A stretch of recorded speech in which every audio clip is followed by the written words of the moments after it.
Good day everyone. So, panibagong araw, panibagong trabaho. So, happy Monday po sa lahat-lahat. So, wala tayong trabaho ngayon sa ibang tao o sa ibang bahay o kung ano pa. So, dito muna tayo magtatrabaho sa ating sariling bahay. Ganyan, ganyan kasi ako guys. Magtatrabaho ako sa ibang tao, ibang bahay o kahit anong trabaho, construction man o kung ano pa. At pag kumita ako at pag may sobra, bumibili ako ng materyales para sa sarili kong bahay.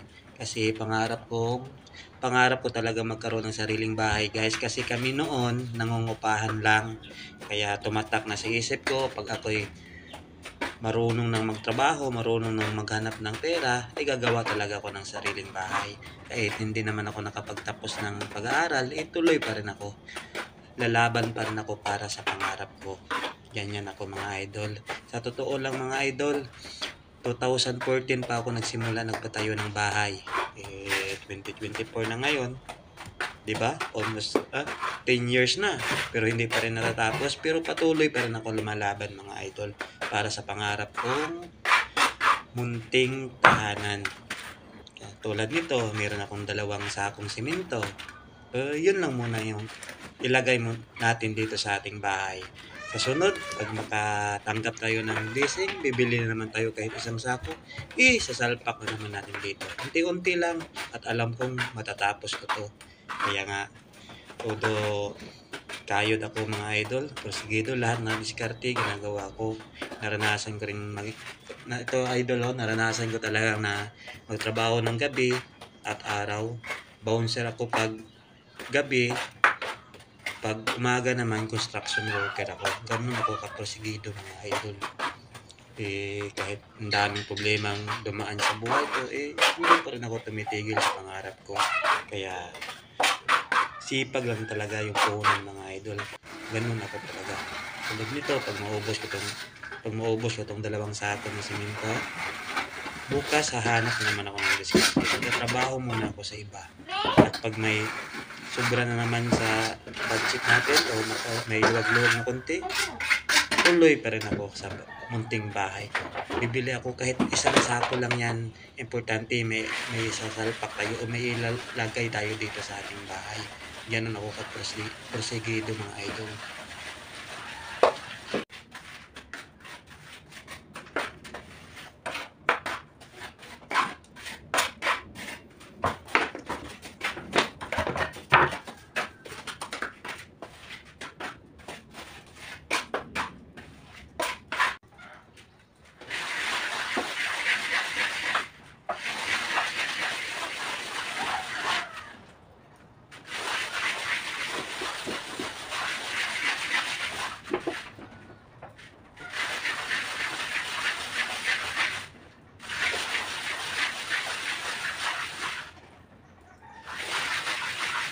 So, kain muna tayo mga idol. Kasi gutom na.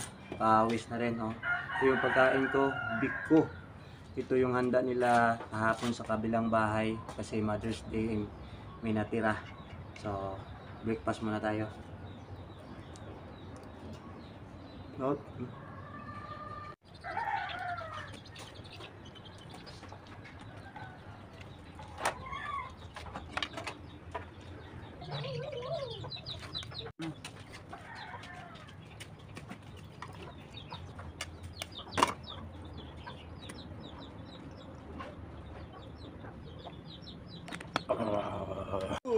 So ayun mga idol, busog na tayo. So back to work na tayo.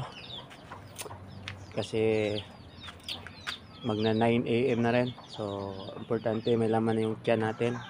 Tsaka naka-ready na rin yung simento natin. So maghalo-halo na tayo.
ito na nga mga idol. So, naubos na yung simento natin.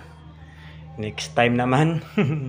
2 sako lang kasi yung simento natin eh. Kaya, okay lang yan. At least, dahan-dahan may ating nailagay dito sa ating munting tahanan.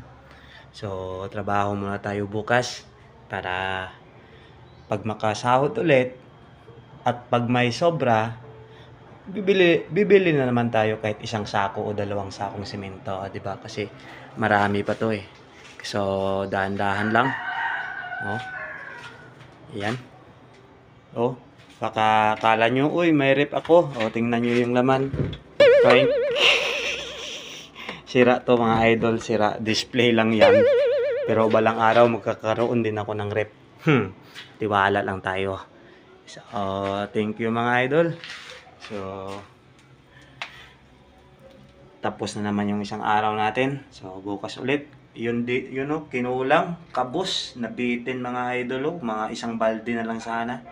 So, next time na lang ulit. Pag makahanap ng simento. So, paano mga idol? Thank you for watching mga idol. Bye-bye. God bless everyone.